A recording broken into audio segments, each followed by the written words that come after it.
The news feed PM continues. We've heard from crime activists. We've heard from members of the community, citizens. We've heard from the former Commissioner of Police in the province of the Western Cape. We've also heard from political analysts. Well, tonight, let's take that conversation further. I'm joined by Chet Thomas, IRS forensic investigator, and Tebogo Mashilo Mpane, president of the Organization for Forum for South Africa, ahead of the president's address tonight, following those explosive allegations made by KZN Provincial Police Commissioner, Lieutenant General Nhlanhla Mkhwanazi. Chet, let me begin with you. From a forensic environment, President needs to do some clinical work here in terms of him getting to really the bottom of the truth of what needs to or what could have transpired in that particular environment, so that he can satisfy himself, indeed, on the allegations being made on both sides. Where does he begin?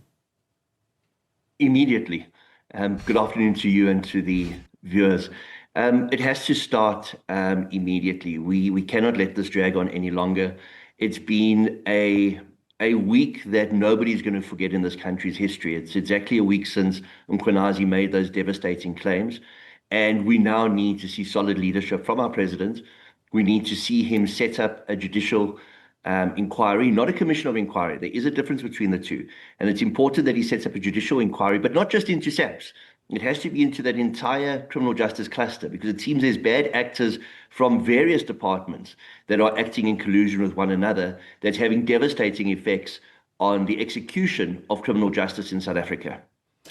That particular environment, very tricky to navigate. I mean, one would think already a week later, those who are involved could be trying to cover their tracks.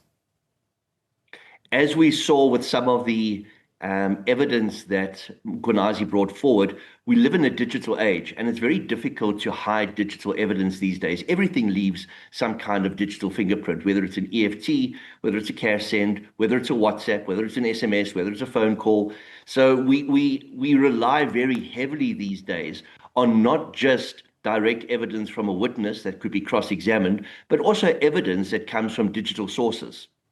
Tebogo, from your point of view as citizens of South Africa, what is your expectation of how the president should handle this matter? Many largely siding with Lieutenant General Mkhwanazi, saying the Minister of Police must go. However, the president needs to balance, because allegations have been made on both sides.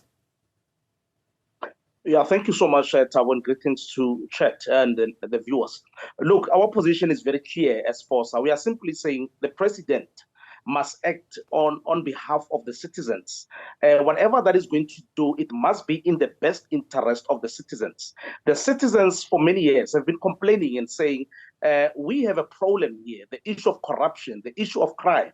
And then now when Mkhwanazi comes in, he's simply cementing what we've been complaining about as citizens, to say we are confronted with these two demons. And then Mkhwanazi confirms and say, indeed, as a policeman with experience, even for that matter, I'm a provincial commissioner.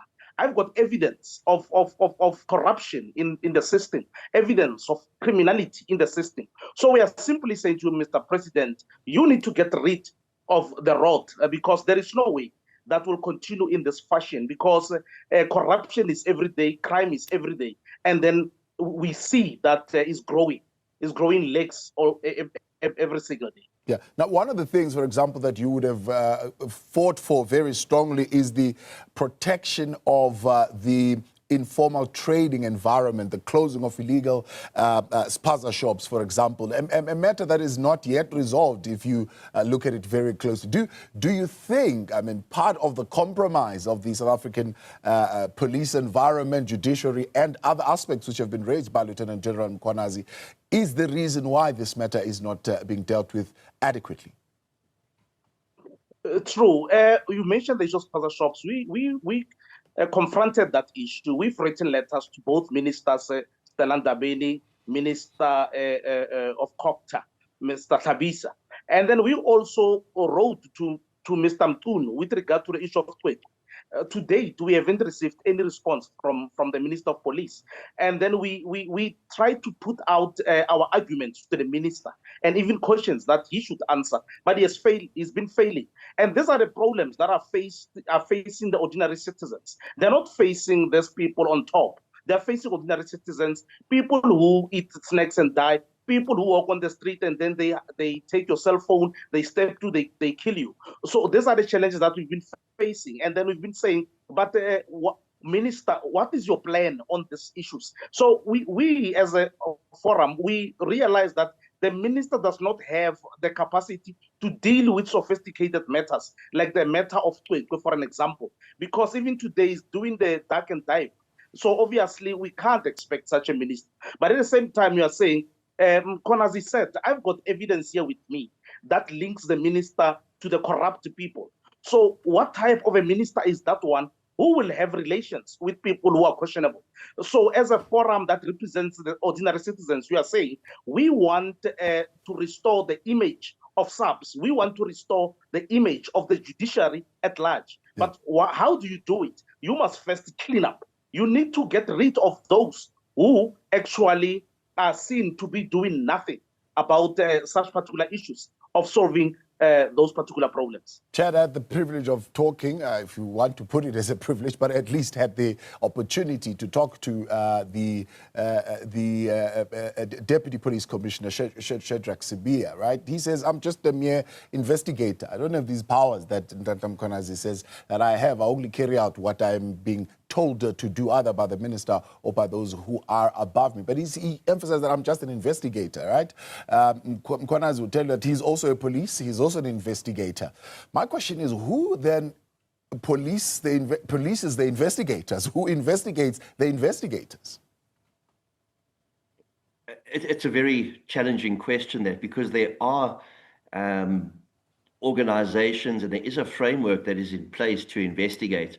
In Latin, there's singular, like who polices the police. When one looks at the various oversight organizations we have IPID, obviously, although IPID is exceptionally undercapacitated and not resourced correctly. They're there primarily for police officers. You have the Office of the DPCI Judge, something a lot of people don't really know about, and it houses a judge, it houses investigators, and it investigates members of the Hawks.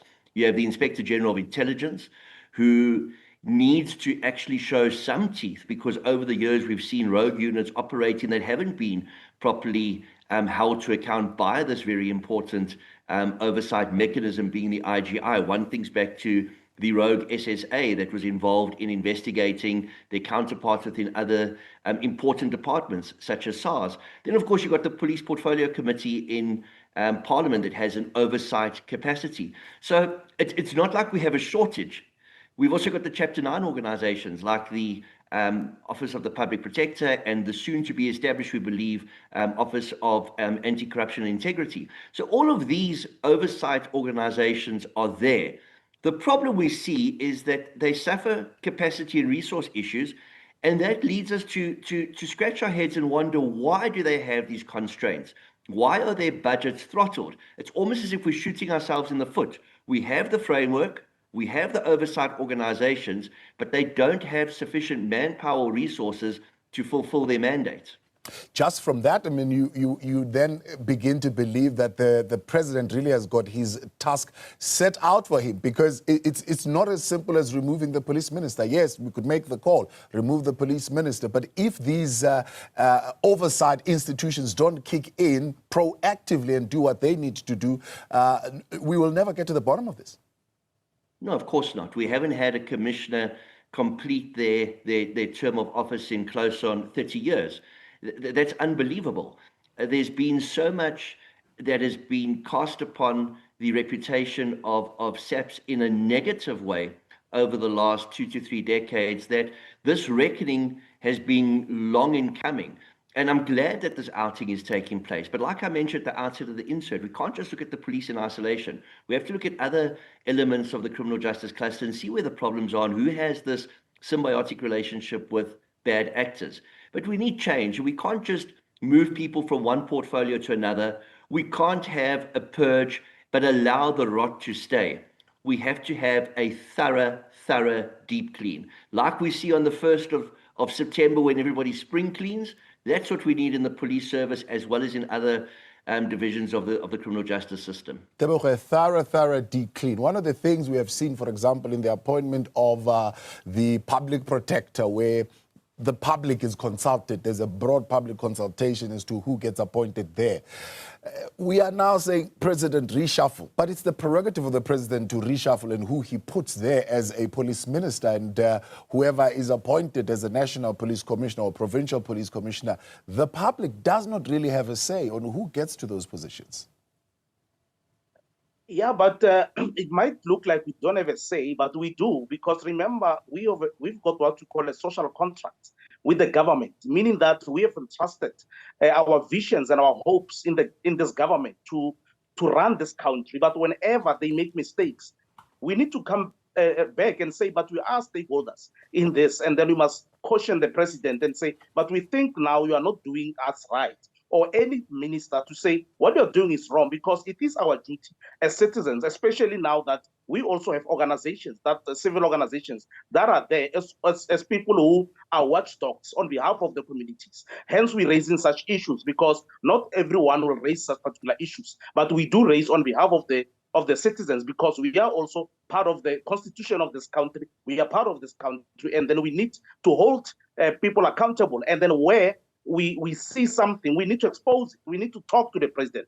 Whether the president agrees to what we are saying, it's another story. But at least we would have said to the president, these are the wrongs that are happening in the country. What are you doing with these particular things? Because we are the taxpayers of this country. Anyway, we pay the salary of you in the parliament. So now you can't just say you then have a choice. We have a choice and a say. We say now, the president, you need to deal with this matter, because it affects us as ordinary citizens. So we have a say. It might not be as visible as it's supposed to be, but constitutionally so, we have the right to speak and also caution the president. But at the same time, the president is the last person to take a decision in terms of appointing ministers and firing and hiring. It is his own constitutional mandate. But at the same time, we'll be saying, but the president, this person is a questionable character. What are you going to do? Take us into your confidence when dealing with this particular person. Are you keeping him? And then when you keep him, what are you going to do? Are you going to institute an investigation that will come up with a solution?